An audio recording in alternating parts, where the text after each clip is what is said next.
Hey, what's going on, everybody? So, let's get through having a conversation with somebody that's very close to me, and I'm not going to disclose anything that we talked about, but I would like to share how I feel about it. When you get on the phone or you're in conversation, you're talking to someone who who has a lot on their heart from things that have happened in their past, and they're describing to you the different players in the situation, and they're trying to paint a picture for you to understand.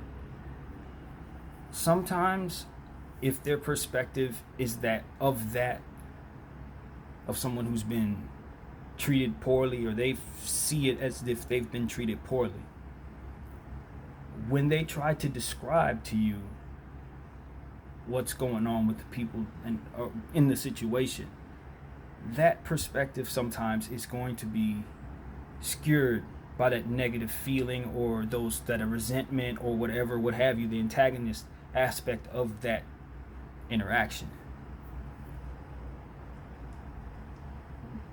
I've lived my life in a way where I've had a hard time letting things go. Okay, I've had things in my past, some of them really bad, other things probably not so bad, but for whatever reason, they stuck to me like tattoos. They stuck to me like glue.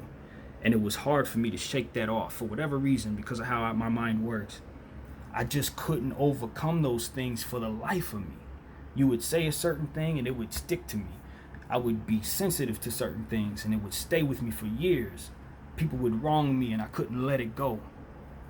After having a conversation with this person that I've spoke with, it shined a big old mirror on me, a huge reflection on myself, to help me realize that sometimes when you are thinking about, or more so really settled into the ideas of whatever went wrong, or what was done wrong to you, that will make you not unhappy. You start to become comfortable in that space. If you stay in that space for too long, your angst no longer becomes angst. Your frustration turns into something a bit more callous, and you don't really want to allow anyone to try to entertain new thoughts of your perspective being wrong.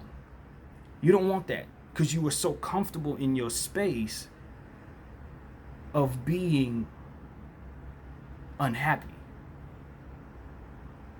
That's what I just experienced with the person I spoke with. This individual, I'll say she, was so enriched in what went wrong and how she felt about it, and not being able to let go of various things, to where when I tried to insert my ideas about things maybe being off in terms of her perspective and how she's viewing these people, she immediately turned on me. Immediately. And I knew I was dealing with something psychological that was deeper, and she wasn't ready for what it was that I was sharing. Whether I was right or wrong, she wasn't trying to hear it. My thing was, you got to find help. And I'll say the same thing. That's the whole point of this video.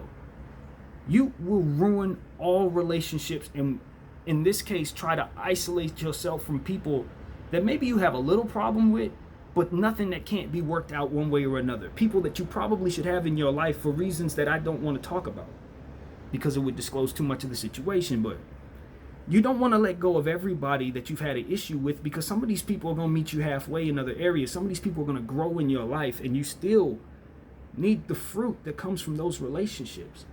Even if those relationships didn't start off so well, even if they're not as they need to be, with a little help, with a little peace of mind, a little whatever is required to heal the situation, a little healing, it can make for an even greater relationship than you ever would have intended.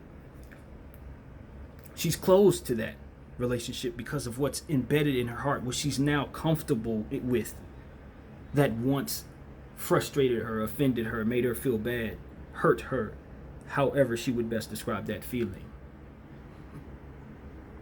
I don't want to be that type of person. I feel like I'm that type of person to a degree, where I've had so many things that have happened to me that I held on to, and there'll be pockets of time in my life where all I can think about is those problems, and they keep me stagnant. They keep me from dreaming. They keep me from doing things properly. They keep me from seeing things properly.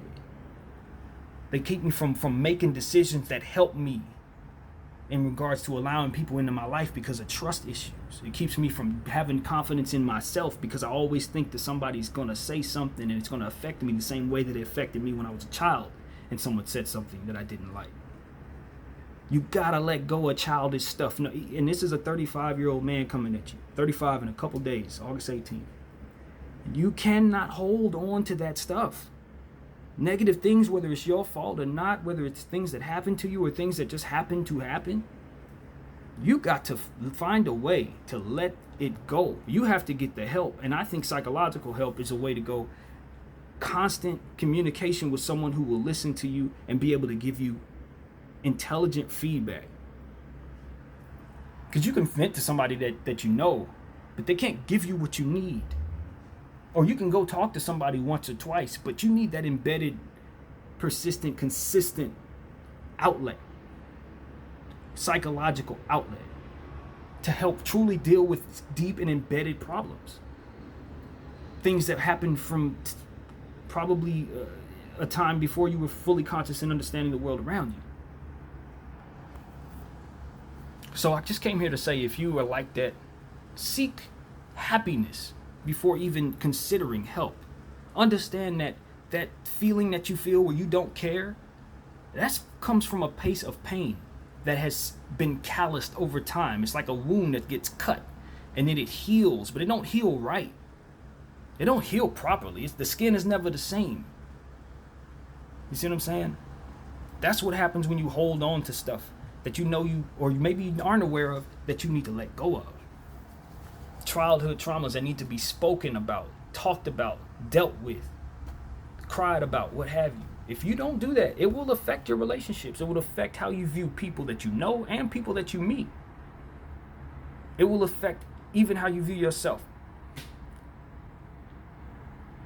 And you won't want to get out of that space if you stay there too long. If you stay in that mindset, you will become callous and comfortable there.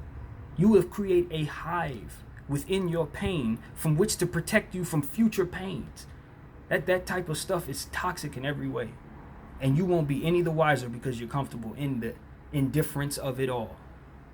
So I'm telling you, if you are like that, if you feel that way, do yourself a favor and face the terror and the harm and the torture of dealing with the pain, dealing with the circumstance, dealing with the disappointment, dealing with the breakup, dealing with childhood trauma. Whatever it is, it will screw up your perspective if you don't. It will have you paranoid. It will somewhat drive you crazy if you let it. And you'll further convince yourself and further reiterate the negativity of it all. It'll just seep, and the hive, the callus will just grow stronger. It doesn't get better if you don't address it. So that's what I wanted to say, man. I know this is a very serious video. Nothing to do with sports, obviously, but when you have conversations like that and you really just see a reflection of yourself, it's best to acknowledge that one way or another. So I'm not a perfect person, and that's ultimately what I want to convey. I have some of these issues that I've discussed, and I'm hoping that I can deal with them, get some help for myself, and I encourage you to help yourself as well, to some positivity, and that's about it. Running out of time on my phone. So peace, everybody. This is BDF. Thanks for paying attention to this.